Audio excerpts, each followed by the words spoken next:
All right, we're gonna kick this off. This comedy train is crazy. Y'all enjoying yourselves or what? All right, y'all enjoying yourselves? Right, y'all ready? This gentleman coming to the stage, this brother is hilarious. He does clubs and colleges all over the country. Give it up for Chris Strait, y'all. Give it up for Chris Strait. Chris Strait, y'all. Give it up for him.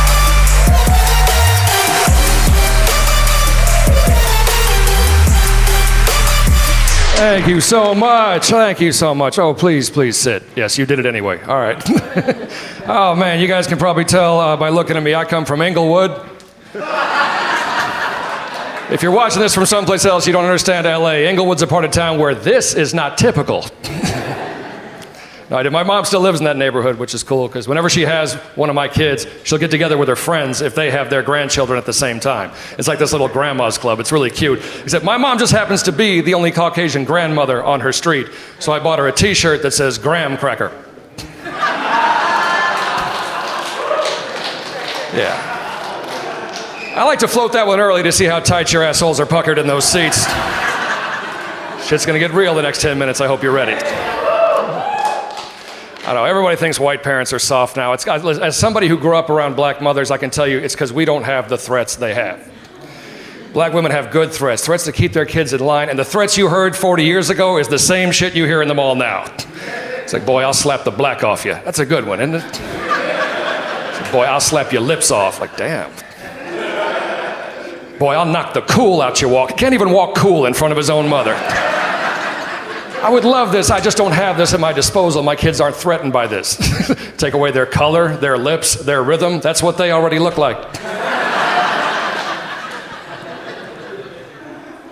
I'll tell you happy stories. You watch the news, everything about race is negative, right? I'll tell you some positive stories that happened to me because I'm old enough, in the early 90s, 2 racially charged events happened in LA during my childhood. The O.J. Simpson case and the LA riots.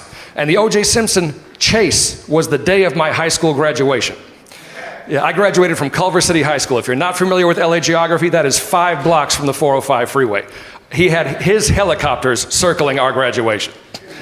And here's what we thought in all of our arrogance. The news is covering our graduation. It's like, no, you idiot, the juice is loose. That's all that happened. Yeah, you don't have to get this shit all at the same time. You can make it move around the room. That's fine. No, but the LA riots happened 2 years earlier. Everybody said that was a racially charged event. And yeah, for about the first 18 minutes. After that, it was about, wow, a lot of stores are open. Let's band together and get a bunch of free shit.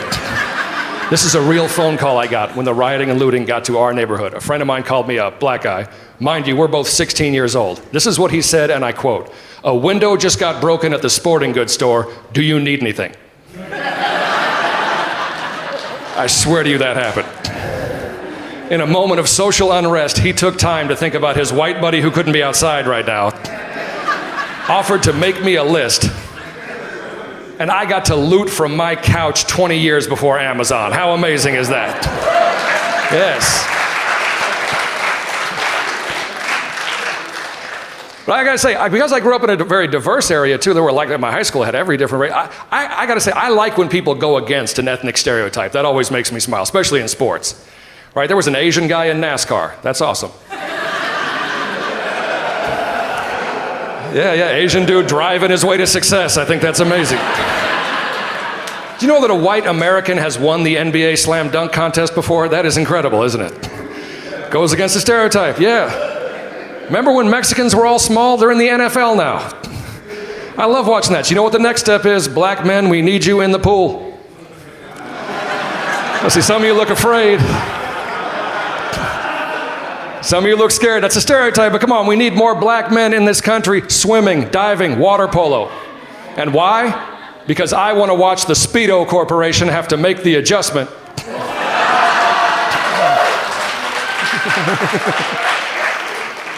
You like comedy? Imagine being at that board meeting. All right, run the tape back. He's going to do the backflip. It's out. His dick's out. It's out.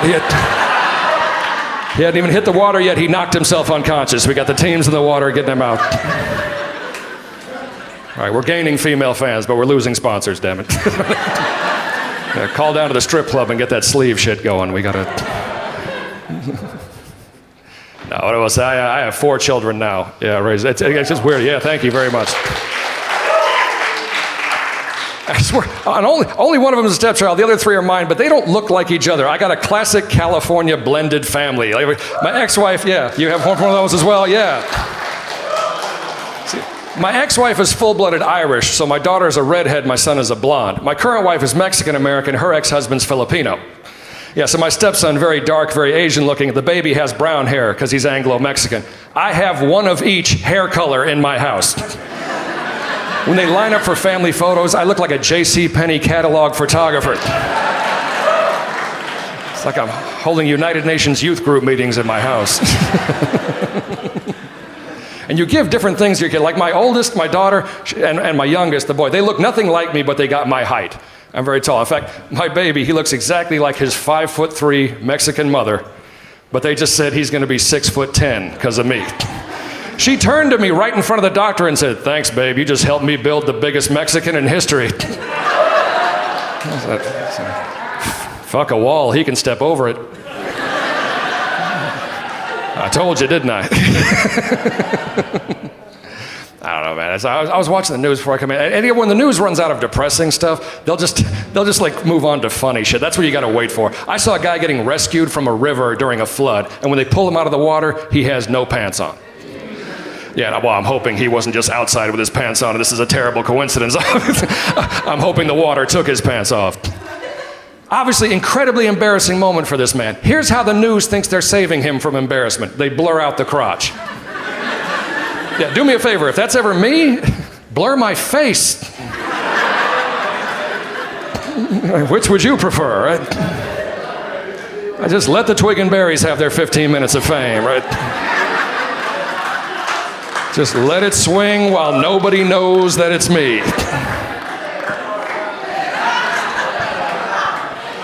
And if you have to blur it out for censorship reasons, this is a horrible moment for this man. Help him out with the ladies. Make that blur go all the way down. Create some illusion. I'm not worried about embarrassing moments because when you have kids, like there's parents sitting here that may know about it, they're constantly putting you in embarrassing situations. My son, he wasn't even a few days old, and I'm driving home. My wife calls me because the baby had been circumcised, and I forgot. That's like a surgery. You got to take care of that for a few days afterwards. They said, "You know what, babe, I got everything at the store, but I forgot Vaseline. Can you stop by the store and get Vaseline?" I go all the way into the store before it dawns on me. Not only am I buying Vaseline in here, I'm only buying Vaseline in here. Try not looking creepy in that situation. You always look in a hurry, no matter how relaxed you try to look. Like, come on, ring it up. I got shit to do. Let's go. So I call her up and I'm like, I think, babe, give me something else to buy. The old guys will know what I'm talking about. Back before you could get porn on the internet whenever you wanted to, you had to go rent it from a video store. And that was very stressful. Like very few guys had the confidence to grab 8 pornos and just in a public place lay them on the counter, like ring it up, busy week. Like nobody would do that. You'd be ashamed, like you walk through that beaded thing, it would make noise, everyone would look at you. You'd come out with 1 porno, you get 2 innocent movies and put it around it. You know, like Pinocchio, Predator, and then Assmongers right in the middle of it, right? We've had a name for it, the porno sandwich. So that's what I'm trying to do. Give me something else to buy with the Vaseline. But what did she just say? I bought everything except she can't think of anything. Finally, she goes, well, we're low on bananas. Yeah, so you guessed it. Now I'm in line holding nothing but Vaseline and bananas. I'm mortified, but I almost got out of there without anybody looking at me funny. Nobody in line said anything. The checkout lady didn't say anything, but the bag boy. He didn't have to say anything either. He just looked at the Vaseline and bananas, looked up at me, and here's what falls out of my face. No, it's for my son.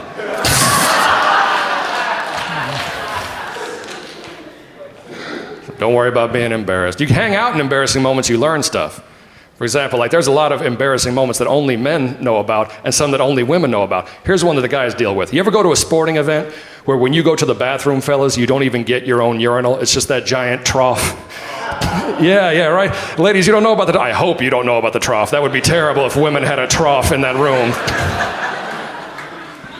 But it's uncomfortable. You're shoulder to shoulder with some guy you don't know trying to do your business. Well, guy you don't know, like it would help if you knew him. Your ping is like, how you doing, Bob? No, there's no talking. It's uncomfortable for everybody except for one group of males. 5-year-old boys don't give a fuck. They own that whole trough. So from now on, I say, as a grown man, pee like that boy. Pants and underwear down to your feet. Then you know you're not done yet. Then go into the 3-point stance. Then tuck your shirt under your chin. Then lean your balls a full 1.5 in front of your face. And as soon as you start peeing, sway back and forth. Imagine a grown man doing that in front of you. You won't pee in the same building with that guy. That one hit you a little late. That's good. That's it. No, because some of my jokes create a visual that take a while to get over, so that's totally okay. Now, people ask where you get sense of humor from. Like, I made fun of my mom earlier. I think it was from her. Like when I made her that graham cracker shirt, she wore it. Yeah, that wasn't just a novelty. She put that shit on. When you got a mom that's funny, she always has the last word, like no matter what. The only time I ever caught her off guard was she caught me looking at porn when I was only 11. You could tell she wasn't ready. She hadn't planned her move. She just took it away. Oh, you don't want to do that. Don't just take shit away. Like, because kids now want to get at that. Long story short, I'm 45, still love porn. Not that that's a bad thing, but if you want your kids to not like porn or to think twice about how much they do, next time you catch them watching it, watch it with them. Yeah, and the look on your face proves my point. Imagine, and I don't mean watch it with them like these cool parents think they're their kid's friend. I mean like a mom. Sit there and explain shit like they're going to class. Honey, there's more than 2 of them, so we call that a threesome. Mom, I know what that is. Shut up. Stop talking. Whew, your father can't do that anymore. Oh, God. I stopped her right there and I said, Mom, stop talking because I can't think of anything more disgusting than you and Dad having sex. Now, with most parents, that would be the last word, not my mom. She looked right back at me and said, what about Grandma and Grandpa? Yeah, you win, that's way worse. Everyone's creeped out by old people having sex. You shouldn't, because you're going to be old one day. You're going to hope you still do it. Old people are still getting freaky. They just got to time it with their medication. You see the dude in the hallway going, okay, the beta blocker I took at 10, the blood thinner at 11:30, a couple drinks at midnight, okay, 1:30, I'll take that Viagra and rock your world, all right?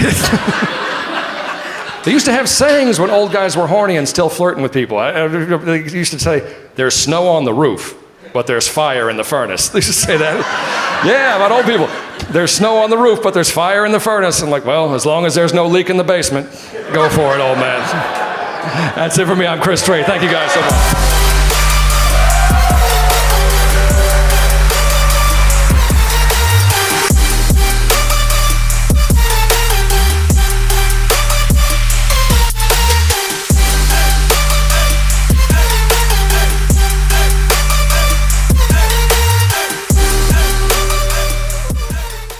This has been a Funny Media Group production.